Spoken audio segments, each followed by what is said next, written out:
शिकवे तो असी करते हैं ना, लेकिन गिले शिकवे ਦੀ ਕੋਈ ਵੀ ਚੀਜ਼ ਹੈ ਨਾ, ਜਦੋਂ ਉਹਦਾ ਐਂਡ ਵੇਖੀਦਾ ਵਾ ਉਦੋਂ ਪਤਾ ਲੱਗਦਾ ਕਿ ਸਾਡੇ ਗਿਲੇ ਸ਼ਿਕਵੇ ਬਣਦੇ ਆ ਕਿ ਨਹੀਂ। ਅੱਲਾ ਨਾਲ ਇੱਕ ਨਾ ਤੁਹਾਨੂੰ ਛੋਟਾ ਜਿਹਾ ਵਾਕਿਆ ਸੁਣਾਉਣਾ ਕਿ ਇੱਕ ਘਰ ਉਹ ਦੁੱਧ ਲੈ ਕੇ ਘਰ ਮੱਝਾਂ ਮੁੱਝਾਂ ਚੋਈਆਂ ਇੱਕ ਦੋ ਰੱਖੀਆਂ ਸੀ ਆਪਣਾ ਨਿਜ਼ਾਮ ਚਲਾਉਣ ਲਈ, ਤੇ ਉਹਦਾ ਬੱਚਾ ਛੋਟਾ ਲੈ ਕੇ ਦੁੱਧ ਘਰ ਆਇਆ। ਜਿਸ ਟਾਈਮ ਘਰ ਐਂਟਰ ਹੋਇਆ ਨਾ, ਤੇ ਉਹਨਾਂ ਨੇ ਹੁਣ ਵੇਖਣ ਡਏ ਆ ਬੱਚੇ ਨੂੰ ਆਉਂਦੇ ਨੂੰ, ਉਹਦਾ ਪਿਓ ਬੈਠਾ ਵੇਖਣ ਡਿਆ ਸਾਹਮਣੇ। ਯਕਦਮ ਬੱਚੇ ਨੂੰ ਠੁੱਡਾ ਲੱਗਾ ਜਾਂ ਕੋਈ ਐਸਾ ਮਸਲਾ ਬਣਿਆ ਕਿ ਬੱਚੇ ਦੇ ਹੱਥੋਂ ਦੁੱਧ ਵੀ ਆਪ ਹੀ ਡਿੱਗ ਪਿਆ, ਦੁੱਧ ਡਿੱਗਾ, ਉਹ ਸਾਰੀ ਦੀ ਸਾਰੀ ਬਾਲਟੀ ਰੁੜ ਗਈ, ਸਾਰੇ ਫਰਸ਼ ਤੇ ਦੁੱਧ ਹੀ ਦੁੱਧ ਤੁਰਿਆ ਫਿਰੇ। ਹੁਣ ਉਹ ਬੰਦਾ ਮੂੰਹ 'ਚੋਂ ਨਹੀਂ ਬੋਲਿਆ, ਲੇਕਿਨ ਦਿਲ 'ਚ ਇਹ ਕਹਿਣ ਡਿਆ ਵਾ ਕਿ ਜ਼ਾਹਰੀ ਬਾਤ ਆ 5-6 ਕਿਲੋ ਦੁੱਧ 7 ਕਿਲੋ ਹੋਏਗਾ, ਉਹ ਬਾਨਾਂ ਸ਼ਾਨਾਂ ਲੱਗੀਆਂ ਹੁੰਦੀਆਂ ਵਾ। ਉਹ ਹੁਣ ਦਿਲ 'ਚ ਸੋਚਣ ਡਿਆ ਵਾ ਕਿ ਸਾਡੀ ਤਾਂ ਸਾਰੇ ਦਿਨ ਦੀ ਕਮਾਈ ਰੁੜ ਗਈ।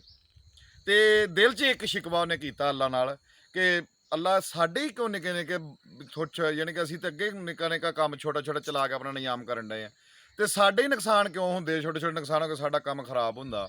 ਇਹ ਹੁਣ ਦੁੱਧ ਰੁੜ ਗਿਆ, ਨਾ ਰੁੜਦਾ ਸਾਡਾ ਦਿਹਾੜੀ ਦੀ ਸਕੂਨ ਨਾਲ ਲੰਘ ਜਾਣੀ ਸੀ। ਤੇ ਦਿਲ 'ਚ ਸ਼ਿਕਵਾ ਕਰਨ ਡਿਆ, ਤੇ ਉਨੀ ਦਿਨ ਨੂੰ ਇੱਕ ਅਜੀਬ ਵਾਕਿਆ ਵੇਖਦਾ ਵਾ ਕਿ ਇੱਕ ਬਿੱਲੀ ਆਈ ਆ। ਉਹ ਬਿੱਲੀ ਆਣ ਕੇ ਉਸ ਦੁੱਧ ਨੂੰ ਨਾ ਪੀਣ ਲੱਗ ਪਈ, ਫਰਸ਼ ਤੇ ਗਿਰੇ ਨੂੰ ਚੱਟਦੀ, ਹੁਣ ਬਿੱਲੀਆਂ ਜਿੱਦਾਂ ਚੱਟਦੀਆਂ ਚੱਟਣ ਲੱਗ ਪਈ।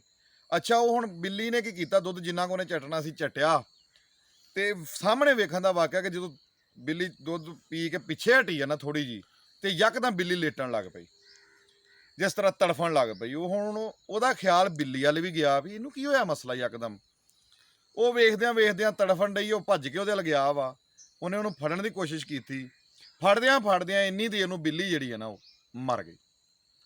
ਅੱਛਾ, ਜਿਸ ਟਾਈਮ ਬਿੱਲੀ ਮਰੀ ਨਾ, ਉਹੀ ਲਫਾਜ਼ ਉਹਦੇ ਚੇਂਜ ਹੋਏ, ਔਰ ਫੌਰੀ ਤੌਰ ਤੇ ਉਹਨੇ ਅੱਲਾ ਪਾਕ ਦਾ ਸ਼ੁਕਰ ਅਦਾ ਕੀਤਾ ਕਿ ਯਾ ਅੱਲਾ ਤੇਰੀਆਂ ਹਿਕਮਤਾਂ ਮਾਲਕ ਤੂੰ ਹੀ ਜਾਣਦਾ ਸੋਹਣਿਆ। ਇਹ ਅਗਰ ਇਹੀ ਦੁੱਧ ਇਸ ਤਰੀਕੇ ਨਾਲ ਨਾ ਗਿਰਦਾ, ਖਰੇ ਦੇ ਵਿੱਚ ਕਿਹੜੀ ਅਣਜਾਣੇ ਨਾਲ ਦੇ ਵਿੱਚ ਚੀਜ਼ ਪੈ ਗਈ ਹੈ, ਛਿਪਕਲੀ ਪੈ ਗਈ, ਜਾਂ ਕਿਹੜੀ ਐਸੀ ਜ਼ਹਿਰੀਲੀ ਚੀਜ਼ ਇਹਦੇ ਵਿੱਚ ਡਿੱਗ ਪਈ ਸੀ ਜਿਹਦੀ ਵਜ੍ਹਾ ਨਾਲ ਜਿਸ ਤਰ੍ਹਾਂ ਬਿੱਲੀ ਮਰੀ ਆ, ਇਸੇ ਤਰ੍ਹਾਂ ਅਗਰ ਅਸੀਂ ਸਾਡੇ ਬੱਚੇ ਮੇਰੇ ਦੁੱਧ ਪੀਂਦੇ, ਜਾਂ ਅਸੀਂ ਜਿਨ੍ਹਾਂ ਨੂੰ ਦੇਣਾ ਸੀ ਉਹ ਲਿਜਾਂਦੇ, ਜਾਂ ਅਸੀਂ ਪੀਂਦੇ, ਤਾਂ ਸਾਡਾ ਵੀ ਨੁਕਸਾਨ ਹੋਣਾ ਸੀ। ਲਿਹਾਜ਼ਾ ਅੱਲਾ ਦੀ ਜ਼ਾਤ ਪਾਕ ਨੇ ਸਾਡੇ ਲਈ ਬਿਹਤਰ ਕੀਤਾ ਵਾ। ਵਕਤੀ ਤੌਰ ਮੈਨੂੰ ਲੱਗਾ, ਲੇਕਿਨ ਮੁੜ ਕੇ ਹੁਣ ਤੇ 500-400 ਦਾ ਨੁਕਸਾਨ ਹੋਇਆ ਵਾ। ਖੁਦਾ ਨਖਾਸਤਾ ਐਸਾ ਮਸਲਾ ਬਣ ਜਾਂਦਾ, ਉਹ ਨੁਕਸਾਨ ਹੋ ਜਾਂਦਾ ਜਿਹੜਾ ਪੂਰਾ ਹੀ ਨਹੀਂ ਹੋ ਸਕਦਾ। ਕਿਸੇ ਜਾਨ ਦਾ ਨੁਕਸਾਨ ਹੋ ਜਾਂਦਾ, ਜਾਂ ਬਿਮਾਰ ਹੋ ਕੇ ਕਿਸੇ ਨੂੰ ਜ਼ਹਿਰੀਲੀ ਚੀਜ਼ ਲੜ ਜਾਂਦੀ, ਡਾਕਟਰ ਦੇ ਲੈ ਜਾਂਦੇ, ਖੋਰੇ ਕਿੰਨੀ ਭੱਜ ਨੱਸ ਪੈਂਦੀ, ਕੀ ਮਸਲਾ ਬਣਦਾ, ਕਿੰਨੇ ਪੈਸੇ ਲੱਗ ਜਾਂਦੇ, ਪਰੇਸ਼ਾਨੀ ਵੀ ਬਣਦੀ। ਇਹ ਅੱਲਾ ਦੀ ਜ਼ਾਤ ਪਾਕ, ਤੇਰਾ ਲੱਖ ਸ਼ੁਕਰ ਆ ਕਿ ਤੂੰ ਸੋਹਣੇ ਮਾਲਕਾ ਸਾਨੂੰ ਇਸ ਚੀਜ਼ ਤੋਂ ਬਚਾਇਆ। ਔਰ ਅੱਲਾ ਦੀ ਜ਼ਾਤ ਕਿਸੇ ਨਾਲ ਮਾੜਾ ਨਹੀਂ ਕਰਦੀ। ਵਕਤੀ ਤੋਂ ਸਾਨੂੰ ਲੱਗ ਰਿਹਾ ਹੁੰਦਾ ਕਿ ਇਸ ਤਰ੍ਹਾਂ ਹੋ ਰਿਹਾ, ਇਸ ਤਰ੍ਹਾਂ ਹੋ ਰਿਹਾ, ਲੇਕਿਨ ਉਹ ਸਾਡੇ ਭਲੇ ਲਈ ਹੀ ਹੋ ਰਿਹਾ ਹੁੰਦਾ ਵਾ।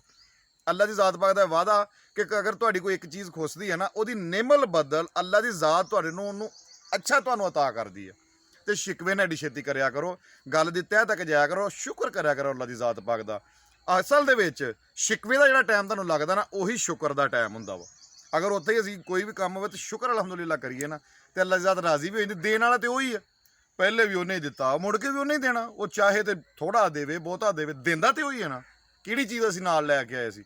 ਤੇ ਦੋਸਤੋ, ਹਮੇਸ਼ਾ ਅੱਲਾ ਦੀ ਜ਼ਾਤ ਪਾਕ ਦਾ ਸ਼ੁਕਰ ਅਦਾ ਕਰਿਆ ਕਰੋ, ਨਾ ਕਿ ਸ਼ਿਕਵੇ ਕਰਿਆ ਕਰੋ। ਸ਼ਿਕਵੇ ਦੇ ਕਰਨ ਦਾ ਤੁਹਾਨੂੰ ਨਹੀਂ ਪਤਾ ਹੁੰਦਾ ਕਿ ਅੱਲਾ ਦੀ ਜ਼ਾਤ ਪਾਕ ਨੇ ਤੁਹਾਡਾ ਉਹਦੇ 'ਚ ਫਾਇਦਾ ਕੀ ਕੀਤਾ। ਹੁਣ ਇਹ ਤੁਹਾਨੂੰ ਮਿਸਾਲ ਵਾਸਤੇ ਗੱਲ ਸਮਝਾਈ ਆ ਕਿ ਮੇਰੇ ਦੋਸਤੋ, ਅਸੀਂ ਸ਼ਿਕਵੇ ਕਰਨ ਲੱਗ ਪੈਂਦੇ ਆ। ਅੱਲਾ ਦਾ ਸ਼ੁਕਰ ਅਦਾ ਕਰਿਆ ਕਰੋ।